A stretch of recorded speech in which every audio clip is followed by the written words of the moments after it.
feedyourvampire.com. If you could choose a way to die, what would it be? I don't know. Maybe something to do with outer space. That would be cool. Have you ever been kidnapped? No. Would you like to be? Maybe. Will you read me your poem now? Yeah. Alright, let's see. This is a poem I wrote about the only time that really matters. At night, we lay in bed, images and feelings from the day swirling in our heads. Do you know these things that dreams are made of, or not the dreams themselves? Breaking news, Escondido police have opened 2 missing child cases. The department is investigating the disappearance of 14-year-olds Lucy Diaz and Zoe Parks. The friends are thought to have voluntarily left one of their homes during a sleepover. The song of dreams comes from a world below.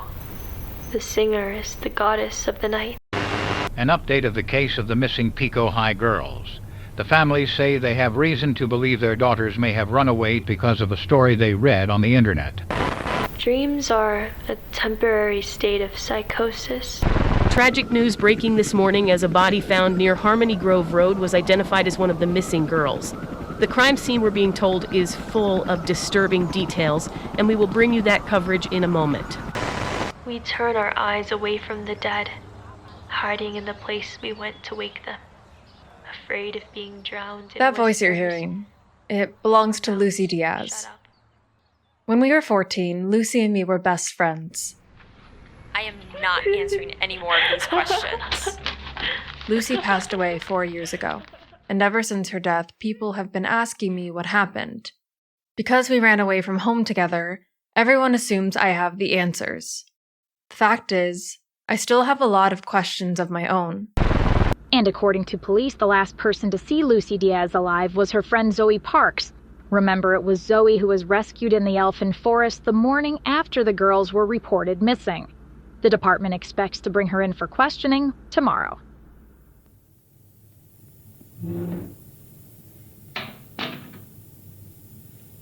Hi, Zoe. Hi. My name is Officer Ramos. You can call me Jeff. Nice to meet you. So, today we're going to have a conversation about what happened with you and Lucy. Okay. Do you know what I mean when I say, what happened? Uh-huh.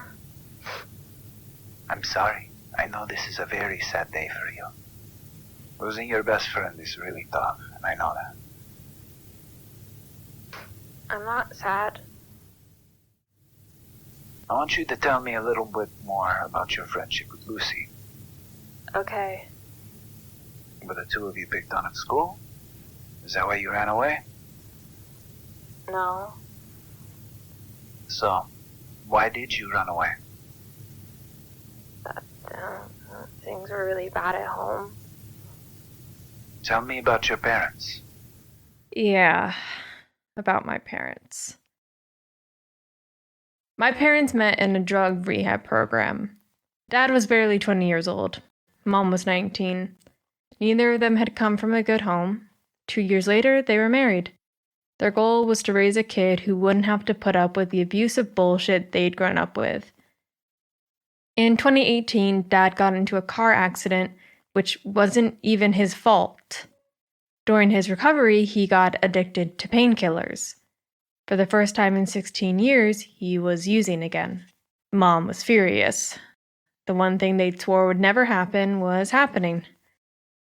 Eventually, she started locking herself in her bedroom after work, hiding from the shame of having to explain it all to me. What I hated more than anything was her silence. So, let's establish some facts here. Sure. How old are you? 15, almost. You're 14. Yeah. You ran away because your mom and dad were fighting. But why did you go to the forest? We were looking for his mansion. Whose mansion? Crawley's. So, what was supposed to happen at Crowley's mansion? What's the big deal? That's where you go to get turned into a butterfly? Say that again. The mansion where Crawley lives? Who is he exactly? This is the part of the tape where I tried to explain the unexplainable. Mr. Crawley is a character we made up for a series of horror stories that we published on the internet. These stories were read by thousands of people who wrote their own Crawley stories. Some of them uploaded videos of themselves pretending to be him, which I still find creepy. You see this? It's called a cockroach. Everybody has one of these inside their heads, but nobody knows how to get it out. Nobody but me. Okay. If the plan was for Crawley to turn you into butterflies, how did Lucy end up dead? She's not dead. She is. I have pictures of her body here in this folder. I don't want to show them to you. It would make you sad. But the evidence that she was murdered is right here. I don't need to see that. I don't want you to. I just need you to understand the reality of the situation. Something terrible was done to her. Is it making you nervous that we're talking about this? No. I can't figure out how she died unless you tell me the whole truth. Just the truth, okay? Leave out all the other stuff. That's what I need to hear from you. Okay. Will you admit that she's dead now? No.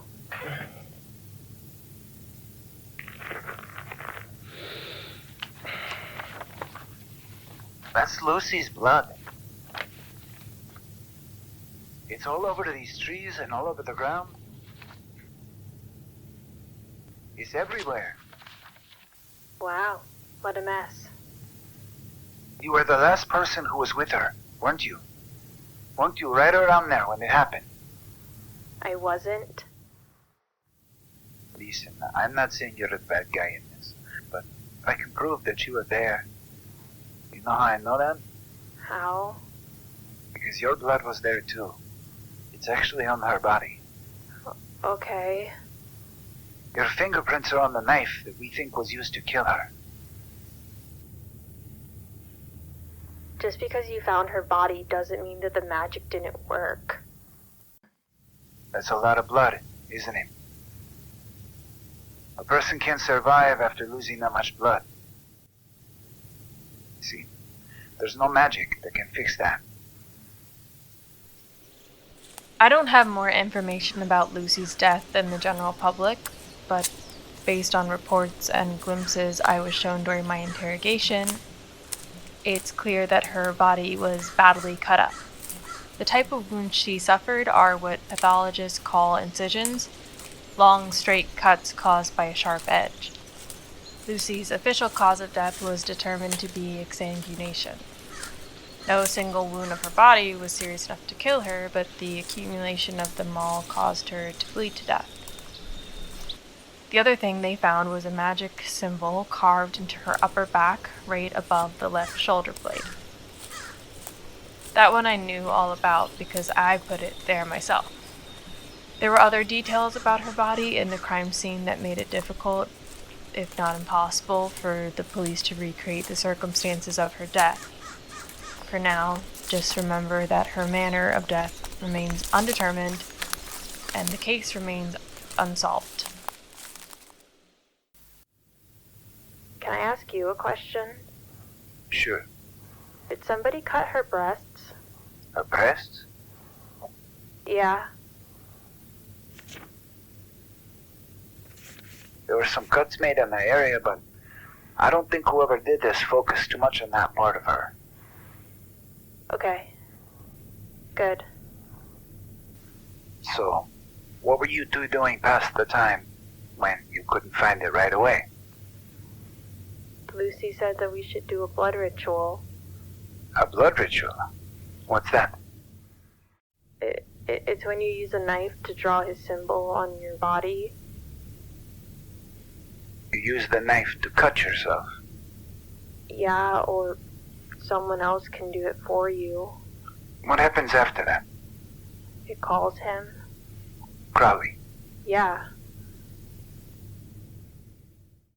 So, Lucy asked you to stab her. Not to stab.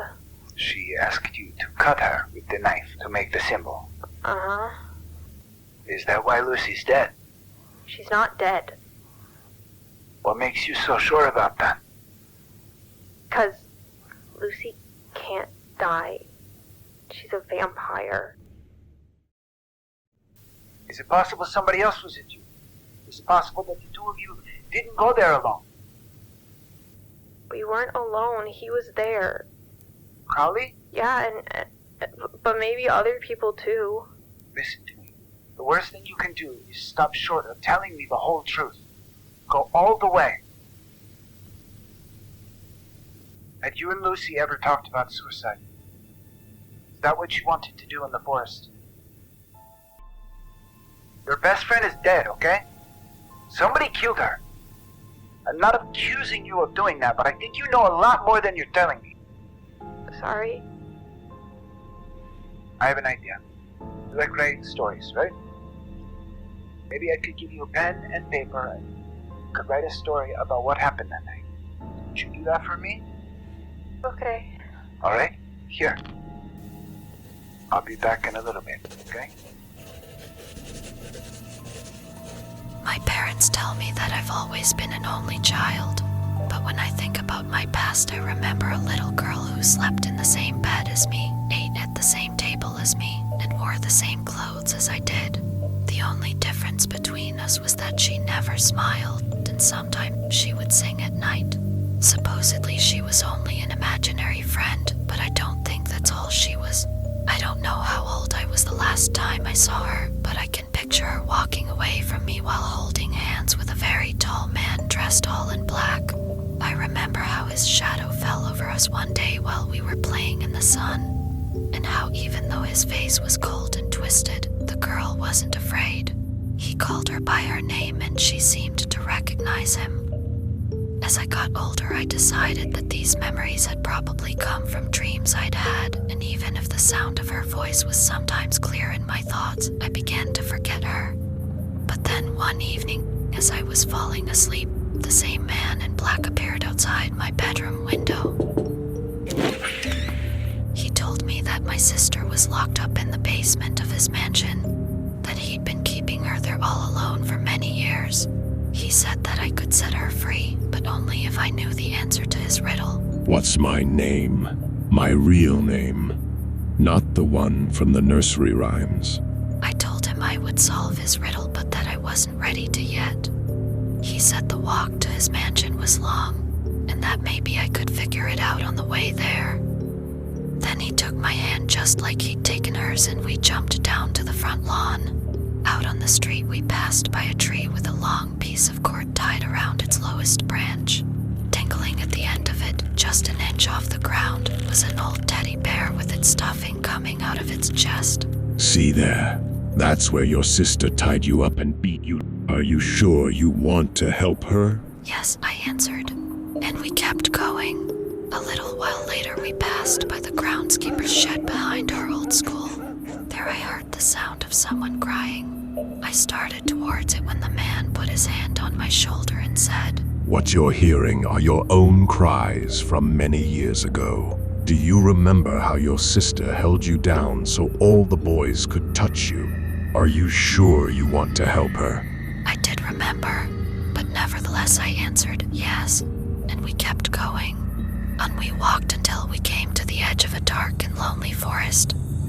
In the distance, I could see a hill rising over the tops of the trees. The moon was bright, and it showed us the silhouette of his mansion. Look. His bony finger pointed at a gravestone poking out of the earth. Remember that you had a puppy once? Her name was Goldie. Well, that's where your sister took a shovel and... Stop, I said. No matter how much you remind me of the things she did, I'm still going to try and save her. He looked confused, and his face was a little less twisted than before. The night is almost over, I said. Let me solve the riddle now. Are you sure? Yes, I answered. I know exactly who you are. If she's dead, then how come I can hear her laughing? We can take a break and chill out for a minute. Don't you hear that? No. She's right there, but she looks like a butterfly now. Sit down, please. I'll bring you some water. You're I don't safe want here. them to eat me. I don't want to be food. Your parents know you're here. They know I'm talking to you. I feel a lot safer in his mansion. That's where we're all going anyway.